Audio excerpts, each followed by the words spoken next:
आता जळगावमधून एक महत्त्वाची बातमी। जळगावामध्ये भाजपचे आमदार सुरेश भोळे आणि शिवसेना उद्धव ठाकरे गटाचे सुनील महाजन यांच्यामध्ये अनेक वर्षांपासून राजकीय दुरावा राहिलाय।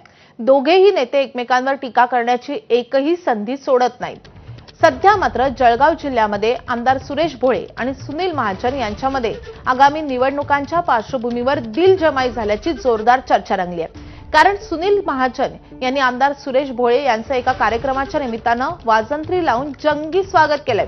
दोन कट्टर विरोधक एकत्र आल्यानं जळगावच्या राजकारणामध्ये सध्या विविध चर्चा रंगल्याचं पाहायला मिळतंय।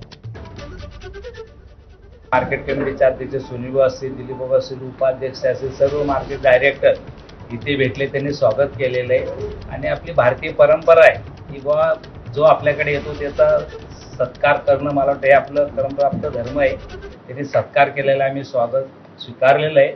आणि एक लोकप्रतिनिधी म्हणून नक्की शेतकऱ्याचे प्रश्न सामूहिक आम्हाला कसे सोडता येतील, शेतकऱ्याला मार्केट कमिटीला काय मदत करता येईल, तो प्रयत्न आम्ही भविष्यात करणार आहोत।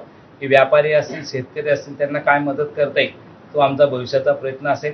मार्केट कमिटीमध्ये आमचे संचालक अशोक बोराटी यांनी राष्ट्रनेता से राष्ट्रपिता तक या पंधरवड्याचा कार्यक्रमाचं आयोजन आम्हाला लोकांना रुमाल आणि साहित्य वाटप करण्यासाठी ठेवलेलं होतं। त्या निमित्ताने मामा मार्केटला येणार होते।